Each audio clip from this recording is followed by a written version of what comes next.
about the optics. It's more about the signal they send. And again, listen, let me make one thing crystal clear.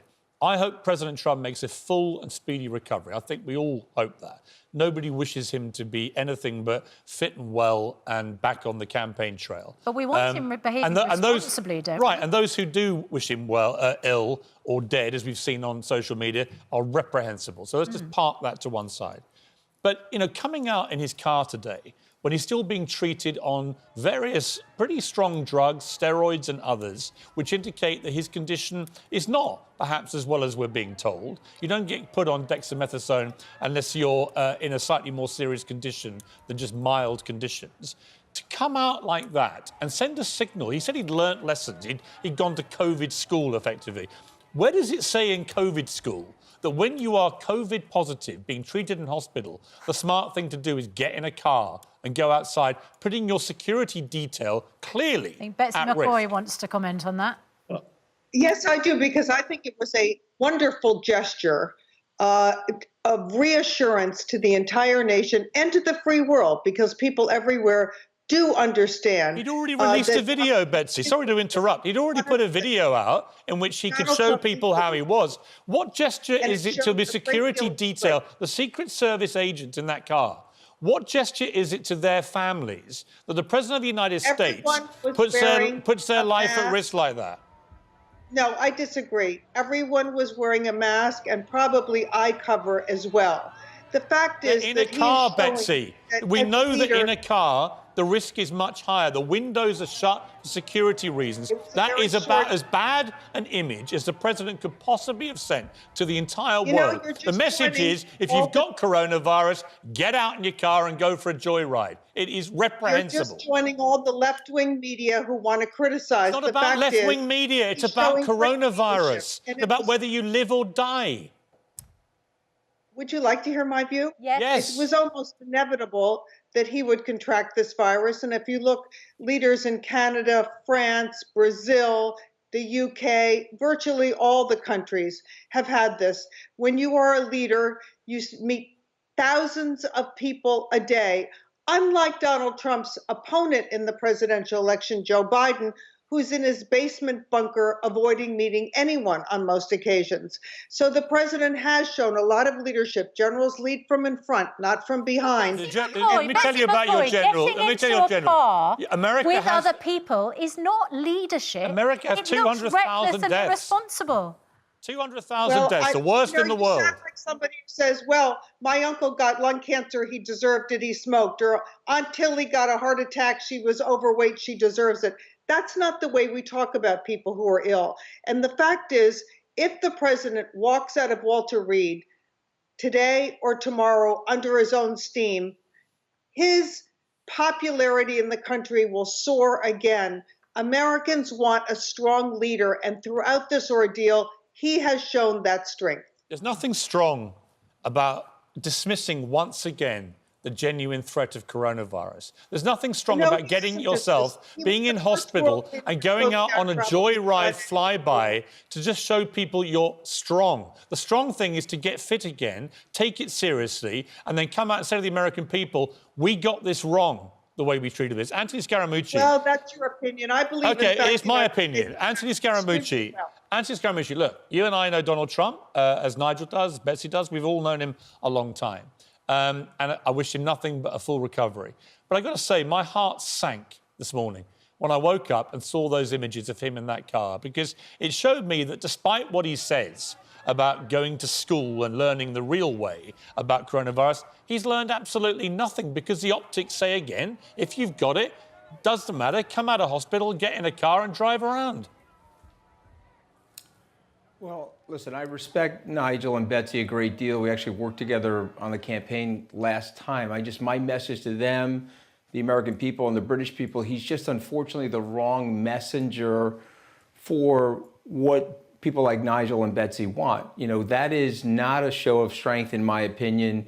A show of strength requires empathy for those Secret Service people. A show of strength requires messaging to the entire world and to the United States that I'm sick and here are the precautions that we're going to take to make sure that you don't get sick and other people in your family don't get sick. I think the biggest problem here is the medium, what people are trying to do that are on Donald Trump's bandwagon. He's just the wrong guy. So if you want hope for blue-collar people in Great Britain or in the United States, and you want people to advocate on their behalf, I totally understand that. I grew up in a blue-collar family, and I certainly want that too. But the president, there's something off with the president. You could just sit back. When the windows open, Piers, and you hear clippity-clop outside, it's a horse. It's not a zebra. Just look at the actions of the president of the United States over the last 60 days, and you really have to scratch your head and say, okay, there's obviously something wrong with him. Can I just ask a question to you, Anthony Scaramucci, and that is to address Betsy McCoy's point about actually this could play to his popularity. Because his base might see somebody who is not constrained, is still independent, can get over this very quickly, who goes out and makes, contact in his car with the people who are there to support him, that actually this could be something that he has done in order to boost his image. Well, listen, I totally agree with that. There's a group of people that will see that as a show of strength. There's a group of people that will see it as powerful. I do see it as showmanship. I understand the clever nature of it, but it's not leadership. And so, yes, we've got 35 to 45% of the people that like that sort of antical behavior. I'm hoping and praying that we have 55, hopefully 60% of the people who say enough is enough. And then we can rebuild the Republican Party, and we can figure out what we're doing wrong symbolically for the rest of the world and our country. And so, to me, just take a look. I would say to Nigel and Betsy, I know you're trying to support him, and I know you want to stay loyal to him, but you have, at least in the United States, you have a higher order of loyalty to patriotism over partisanship. Okay, and just take a look at what the guy's doing. Okay, there's something off. Let's bring in Nigel. Nigel, look, there's a different issue to just coronavirus here, and it's the election, which is now in under 30 days. It's arguably one of the most consequential elections for many decades. And Donald Trump is way behind in the polls. In fact, I would say most worryingly for him right now, other than his health, is that the latest NBC poll, which was based after the debate, the first debate, was very bad for Trump, the worst I've seen so far, showing Biden's lead extending. Now, we've been on this rodeo before with Hillary Clinton. The polls can be very misleading. I know that, so you don't need to say that. But he's clearly up against it, and he's clearly now been hit by this hammer blow of coronavirus. Is it making him make bad decisions because he wants to get out and not lose momentum on this race? I mean, he wanted the election to be about law and order, to be about the economy. They are his strong hands, and we saw that in the first debate. Biden has tried to own the COVID-19 debate, and I thought Trump was perhaps a bit more defensive on that. Now, I'll tell you what's going to happen. He's going to get better. He's going to come out and say, I'm 74 years old, carrying a few excess pounds, but I've got through this. And we as a country are going to get through this. He will take control of the COVID agenda, and he will say to the American people, there is nothing to fear but fear itself. We cannot stay in any form of lockdown for too long. We've got to learn to live with this until a vaccine comes along. Now, that may be a high-risk strategy amongst an electorate, many of whom are very scared of this virus, but that is what he's going to do. He will try and own COVID-19, put it at the center of his campaign, put his personal strength and courage and ally it to that. And I tell you what, just before the second debate in 2016, we had the Billy Bush tapes where he made some very disobliging comments about women. It was seen to be a disaster. This guy has shown in the past he can turn disaster into triumph, and that's going to be his strategy. Nigel, let me paint a different scenario to you. Is that he comes out too early because he tells the doctors what he wants to do. Like Boris Johnson, his situation in a few days' time takes a turn for the worse, and he has to go back into hospital because he's been reckless with his personal health. And I don't want that to happen. I hope it doesn't, but it could happen. Either way, whether that happens or not, the only debate now between now and the election is going to be about coronavirus. Yep. You say he can own it, but of course the Democrats want him to own his coronavirus handling, because they say it's been a catastrophe, because he's had more deaths than any other country in the world, because we're now into what looks like a third wave in America now, surging cases in many states. You know, I have a home in America I've not been able to go to since February because you're not allowed in. This is a country which is under complete siege from this virus, and most people in the polls, 70% now, do not trust him on it. So it's a fight he can't win, can he? Well, I mean, he started off very well, of course, by stopping people coming in from China, by closing the borders, something I wish we'd done in this country, incidentally.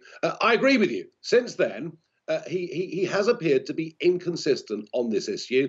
That is where Biden has been making headway. But the argument I'm making is that having suffered it himself and having, hopefully, fingers crossed, come out of it pretty much scot-free, he can say, look, let's examine the figures. You know, only a tiny proportion of those that contract this virus die. Most of them are elderly, have serious underlying conditions, and we've reached a position where the cure is perhaps worse than the disease. Although, now, Anthony, can I just put that point to Anthony Scaramucci? I mean, it's quite a price to pay, isn't it, for getting on with it? And of course, the president has access to the finest medical attention, which most of America does not have access to, including, you know, trial drugs which aren't available to the rest of Americans. All that's true, too. But what I think Nigel is missing is the executive management skills. So he botched the virus so terribly that he tipped the economy into the greatest recession since the Great Depression. So, yes, he's getting very good health care. I want him to recover very quickly, as I do the First Lady, Hope Hicks, and others. It's like the Rose Garden massacre. I mean, I certainly wish that that did not happen. Having said that, you got to just look at what he's done over the last 3.5 years. He's made the country weaker, he's made it sicker, and he's made it poorer. All the while, he's praising autocrats and he's challenging Western democratic leaders. And so you just have to look at the entire landscape of the situation. Let's step away from COVID-19 for a second and examine his ability to manage something and to organize the executive branch. There was a cabinet member, very high official, came to see me in October of 2019 and said he can't manage anything, a result of which, if we get into a crisis, it's going to be an unmitigated disaster. I thought that was going to be the Khomeini strike in January, which seems like 100 years ago now, but it turned out it was COVID-19, and the COVID-19 toppled the economy due to his malpractice and his lying about the science and politicizing things like mask wearing. So to use one of the president's words, he's been a total disaster as president, and he's got to go, and we got to rebuild the Republican Party. Final point to Betsy McCoy. Do you wear a mask, Betsy? Yes, I'd like to point out... Betsy, my question is, my question is, do you wear a mask?